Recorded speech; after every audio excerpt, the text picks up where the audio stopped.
Right now at 6, the arts falling victim to gentrification. All this stuff has some kind of history to it. Developers in Denver's Golden Triangle neighborhood leaving decades-long tenants scrambling. I do need help. I don't have a place to go. A Colorado couple couldn't stand by and do nothing. We were watching the war in Ukraine unfold in real time, and it was extremely difficult. So they decided to pack their bags and provide aid for those who need it most. Once you're sort of in the midst of it, you want to help more. It will actually be hard to leave. Plus, confidence goes a long way. For some, it could be life-saving. They just give me the confidence that I can make a change in the world myself too. And if I know I can do it, then I know anyone could do it too. At 6, just coming into the newsroom, a jury has returned a guilty verdict for the man in this blue Jeep who shot at this blue Jeep as it drove through an Elijah McClain protest back in 2020. This is along I-225. Now, stray bullets from Samuel Young's gun hit 2 bystanders, but they survived. So the jury found Young guilty on second-degree assault. This is on behalf of those victims. Young guilty on 4 counts of attempted manslaughter as well.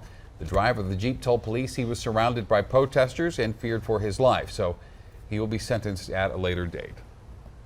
Good evening, and thank you for watching Denver 7 News at 6. I'm Ann Trujillo. Busy night tonight. I'm Shannon Ogden. Glad you're with us. Now, we've become used to new development, but one neighborhood in Denver is seeing more impact than others. The latest hotspot for development in Denver is the Golden Triangle neighborhood, and that's the area south of Colfax between Spear and Broadway. And yet another location in that area is at risk of falling to big development. Denver 7's Russell Haythorn spoke to the owner of a theater company looking to relocate.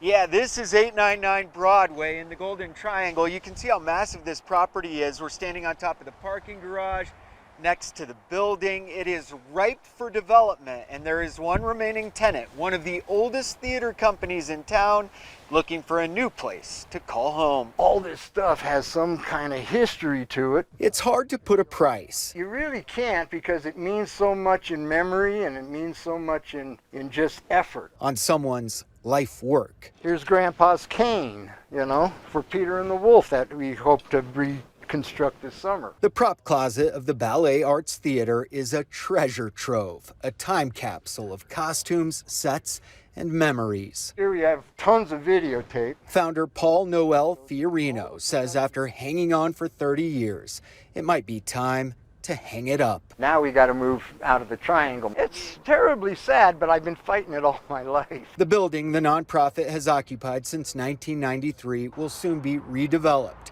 like so many other properties in the Golden Triangle neighborhood, and all that Paul built here must go by next Monday. The Berger Foundation has supported us over the years, but it's just time for us to go now. The former ballet master says it's simply too expensive to try to find another place in this neighborhood. And here we are, you know, we're ready to move, right? You know, move. He's now hoping someone from the community is interested in purchasing his theater company and moving it. I'm 67 and on the twilight of things, but I'm still dancing, but we got to also get folks to realize we need a place to go, and we need, you know, maybe a resurrection of some young artist that wants their own company. Russell Haythorn, Denver 7. And just yesterday, we explored plans for another 18-story mixed-use building planned for just blocks away from that theater. Denver developer Carmel Partners submitted plans for 700 Lincoln, which is the space currently occupied by the Turin Bike Shop. The plans include replacing the bike shop and city bakery with a mix of shops, parking, and apartments. And providing you some context here, the Golden Triangle neighborhood underwent changes in its zoning code last year, allowing for these large high-rises to be developed. Under the new zoning code, the maximum height of a building, 18 stories throughout the neighborhood. And the code also encourages redevelopment that brings new residents and new activities to the neighborhood.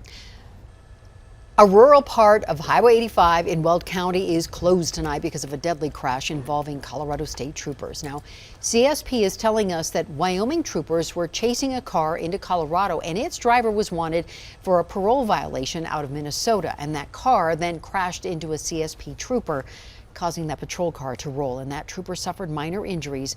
The driver, we understand, died. And there is no word yet on when Highway 85 will reopen. A class action lawsuit has been filed against Xcel Energy, claiming that company had a role and causing the Marshall Fire. Now, it's important to note here, the Boulder County Sheriff's Office said today it's not determined the cause and could take still weeks longer to do so. The lawsuit was filed on behalf of an unnamed couple and a Boulder company. Now, the lawsuit claims XL power lines and utility equipment were factors in the cause of the fire. XL says it insists its equipment is properly maintained and says it has seen zero evidence that its power line started the fire. And quickly for you, the in-car fire in Boulder now 100% contained. Air Tracker 7 flew over the burn scar this evening. Boulder Fire says it burned 190 acres.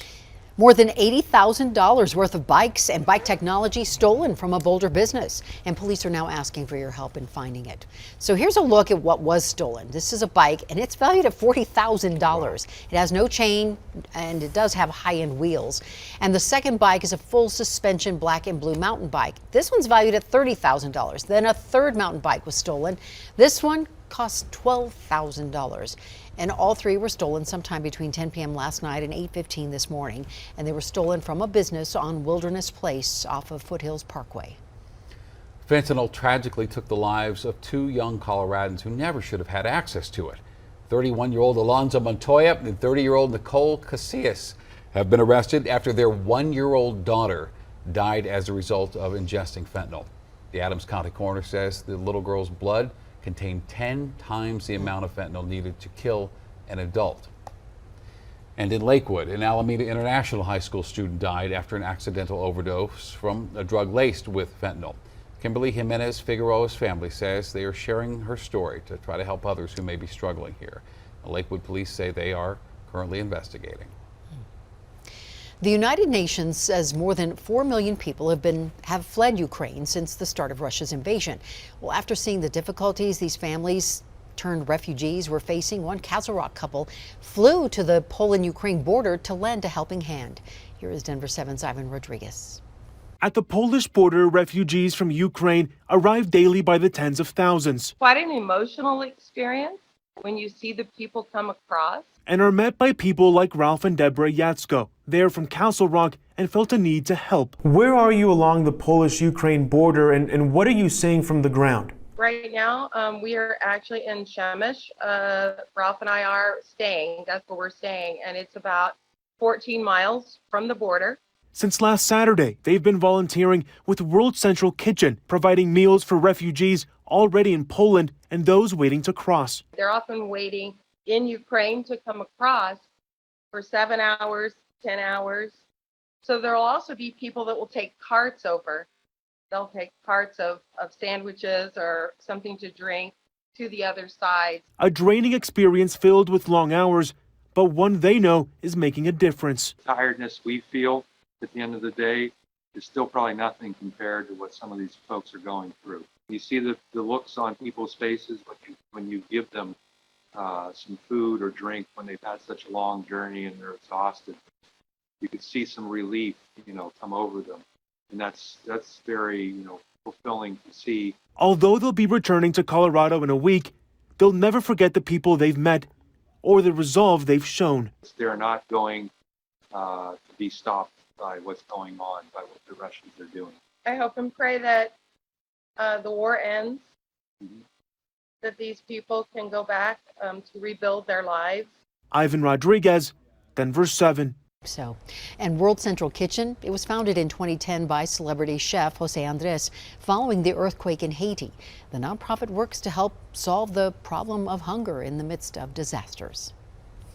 Today, we are making it easy for you to donate to the Feed Colorado Food Drive. Our call center is open right now, so you can call, make a donation that will help buy food for the City Harvest Food Bank, Meals on Wheels, and other great programs operated by Volunteers of America. There's so many people helping out in this greater time of need. It just warms the heart. The number to call to help is 303-777-7492.